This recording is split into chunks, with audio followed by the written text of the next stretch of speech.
Hey guys, welcome back to my channel. So guys, দেখতে পাচ্ছেন আমি কোথায় আছি। আমার পিছনে দেখতে পাচ্ছেন ভুট্টা, আর আমার সামনে দেখতে পাচ্ছেন তিনজন লাগাচ্ছে ওয়া। তো গাইস, এরা লাগাচ্ছে ওয়া। আমি আছি এখানে, আমার সাথে আছে দাদা। গাইস, লাগাচ্ছে ওরা ওয়া। তো এই লোকটা লাগাতে পারে না, এখানে আস্তে আস্তে করে দেখেন, এত স্লো লাগাচ্ছে, আর ওরা একটু ফাস্ট। তো এই লোকটা ধান ধানের চারাই গান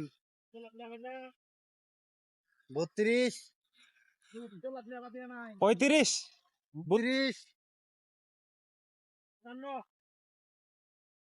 সো গাইস, আপনারা যদি এরকম নতুন নতুন মিনি ব্লগ দেখতে চান তো আমার পেজটা ফলো দিয়ে দিবেন এবং আমার চ্যানেলটাকে সাবস্ক্রাইব করে দিবেন।